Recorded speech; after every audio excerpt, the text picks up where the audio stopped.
Data is something that is continuously flowing and getting stored in our systems. How so? Just imagine what happens to that particular post that you post on Facebook, to that Instagram photos, to that Twitter tweets. Everything is getting recorded somewhere. Now you will be amazed to know that the volume of all those recorded data is going into zettabytes, right? Now just think over it.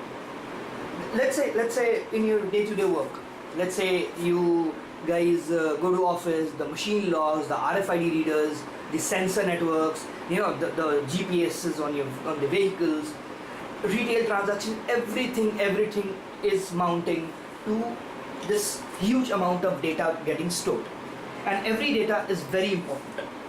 Now how is it that important? We'll be seeing in the other lectures that we'll be getting into, but for now you see, the more we store the data, the more is the requirement of space. Now it's not a one-way traffic. If you store data, you need to retrieve it. Now if you want to retrieve it, then every system has its own capacity. So the existing system that they used to have, the Google used to have, or then the Yahoo used to have, we're not catering to their usages. Now it brings us to our next question, is what are the problems with the current system?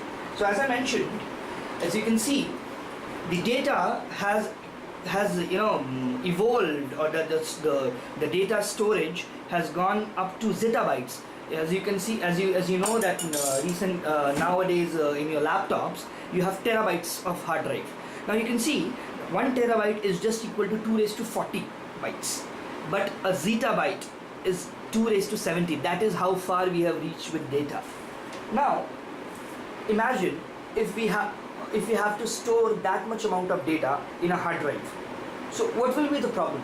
Let's say we are able to store a zettabyte of data on a disk.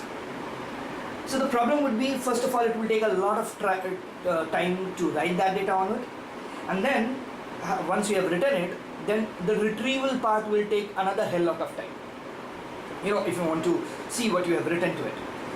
So this solution was, so they wanted to have something that could quickly write that amount of data onto the drives and then retrieve it also.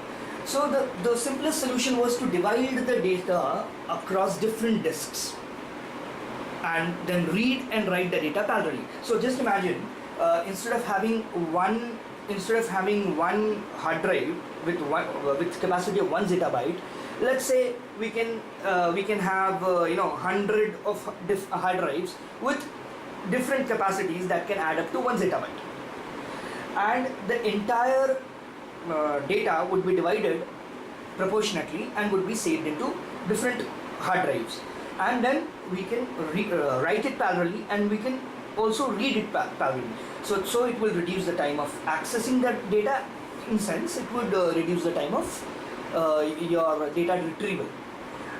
Now having said that, if you can see, there's a very big problem with this. So the problem is, first of all, there are a lot of chances of hardware failure. Let's say you had divided your 1 TB of data up for processing across 10 machines of 100 GB storage each. Now if one of those machines failed, then what would happen? Then you would lose your 100 GB of data, right? So that was a big challenge, that even if you divide it, even if you write it parallelly, and what if the machine goes for a toss? You lose your 100 GB of data. The second problem was, even though all the machines work properly, the recombination of data while retrieval would be hell of an issue, because all the machines will have to work in sync, and the recombination of data after the recombination, the data should give you the exact replica of your first data, right?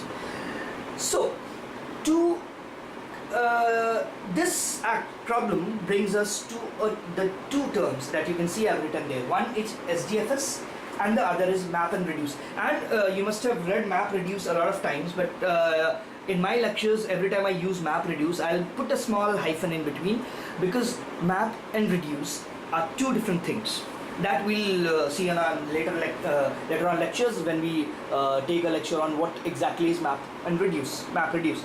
So this SDFS and MapReduce are very important with respect to Hadoop.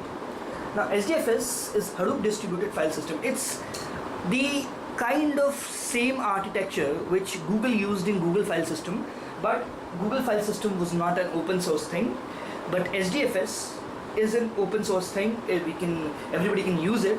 It's the Hadoop platform that uses it. Now again, the MapReduce and reducer are a very important aspects of this Hadoop platform. We'll be using this more in our next lecture. Now moving on, we'll see what are the basic differences between this MapReduce and RDBMS. Those who know what RDBMS is, Relational Database Management, would understand more. There are few differences that we have jotted down.